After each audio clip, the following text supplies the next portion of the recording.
Decision 2021 is in full swing. We're going to look at the races that could reshape the tri-state. Freeze warnings and frost advisories are up. How low we go by morning. Know someone with a baby on the way? New York Live is catching up with two organizing experts for simple tips on how to prepare a home for that newborn arrival. This is News 4 Now for November 2nd, Election Day. I'm Adam Cooperstein. And New Jersey is one of only two states in the country choosing a new governor today. And the incumbent, Phil Murphy, is vying to become the first Democratic governor to be reelected in 4 decades. Governor Murphy voted in Cherry Hill on Tuesday. Somerset County businessman Jack Chitterelli made 8 stops in 5 counties Monday. Both he and Governor Murphy are urging their supporters to get out there and vote.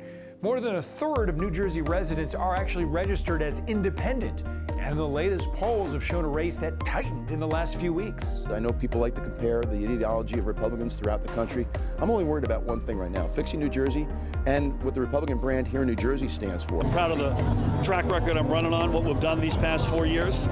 We've done what we said we would do. New Jersey voters had 9 days of early voting for the first time ever this year. In the city, meanwhile, New Yorkers are choosing who they want to take over for Mayor de Blasio. And unlike that messy primary where it took weeks to get a winner, we expect to know the mayor-elect much sooner this time. Democratic candidate and former police captain Eric Adams was very emotional as he voted for himself Tuesday at a school in Brooklyn. He voted while holding a framed portrait of his late mother, Dorothy. The current Brooklyn borough president is a favorite in the race. Democrats outnumber Republicans 7-1 in the city, and he says a vote for him is a vote for the, quote, little guy. And back in 1977, as I mentioned before, when Mom brought me into that polling place, and you know, said,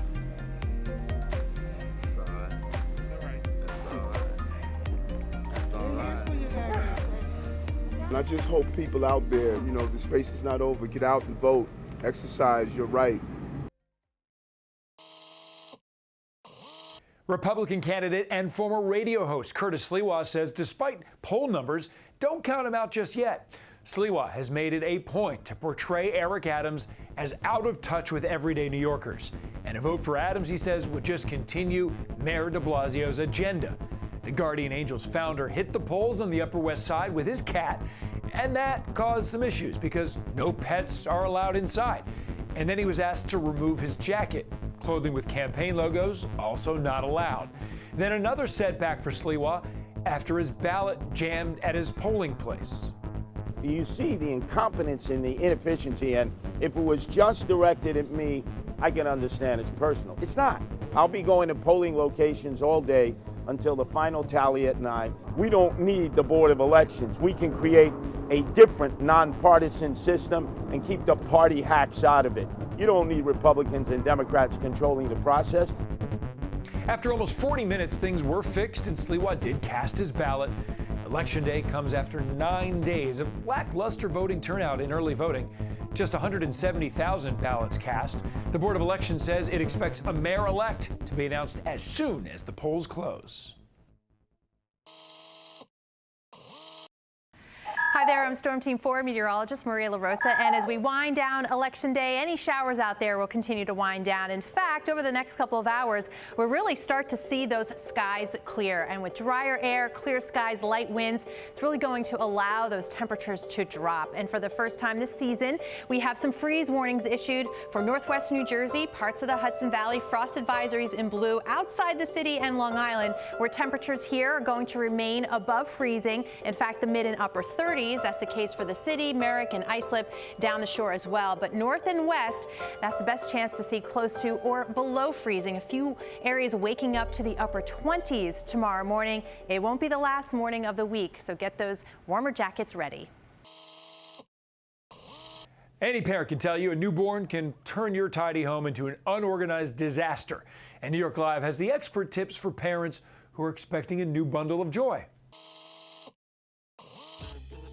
Well, in case you missed it, I am having a child in a few months, and in order to help me alleviate some of the stress that comes with all of the baby stuff that's super adorable, I've enlisted a couple organizational experts to help me get this nursery straight before baby B arrives. How do we get started with something like this? We're gonna go through everything. We're gonna sort it, separate it, categorize it, so that when you have your little baby, everything you need to grab and everything you need to do is just gonna be right at the tip of your finger. So obviously first baby, like all of this is new, except these two things. This was my husband's when he was a baby that his mom gave me. Aww. And then this was actually, he gave this to one of his little nephews and his sister held on to it and just gave it back. That is so sweet. Yeah. Oh my God, this is amazing. Oh, it's like color coordinated. Okay, so what exactly is the method? So the method is to break everything up by type of item, color, and you want to break it up by size. So that's what we did here. And then you want to add the baskets and the bins for swaddlers and towels, hats. It's overwhelming, but once you have it all together, it's so Comes lovely. out really great. Yeah. Yeah. Oh, this is beautiful. Thank you so much. You're so welcome. Okay, Sarah, so the closet is done, and now you are here for the disaster that is the dresser. There are so many little things that I don't even know what they are, so I don't know where they go, so help me, please. Where do we start? I am glad to help you. The most important thing to do first is to categorize all of the stuff here. I kind of split my categories into on the body or in the body. So body lotion, anything that you would use when you're changing the diaper. So we're gonna do diapers and wipes right up here, and then we're gonna put the rest of the backup diapers in this dresser so that in a pinch, you can just grab from here if you run out. Sarah, seriously, thank you so much. I feel so much better, and honestly, I'm like, okay to get more stuff from this point. Yes, you have the room to grow, and I'm so glad I could help. Hopefully I've eased your baby stress. You definitely have. Thank you. Thank you. In Brooklyn, police say two crooks posing as trick-or-treaters tried to rob a man at gunpoint inside his own home. News 4's Jessica Cunnington has the story from Sheepshead Bay, where investigators say the suspects left evidence of their intentions at the scene.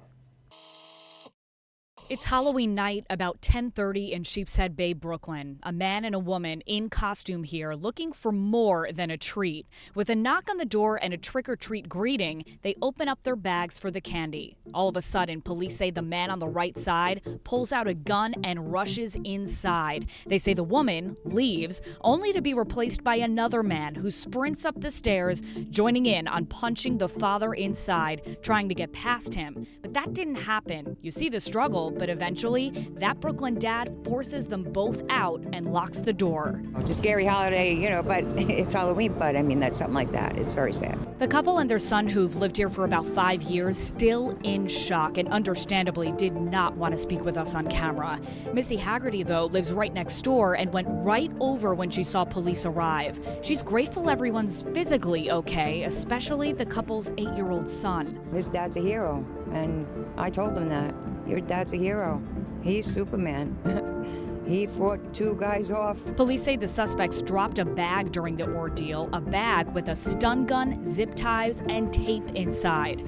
Haggerty says she knows detectives with the 6-1 precinct will catch them. People like that, especially what they had on them, can't be walking this community, because somebody will get hurt. Those 2 men and 1 woman then ran off to Nostrand Avenue here, and those 3 suspects are who police are looking for tonight. In Sheepshead Bay, I'm Jessica Cunnington, News 4, New York. Thank you so much for joining us. We'll see you right back here on News 4 Now tomorrow.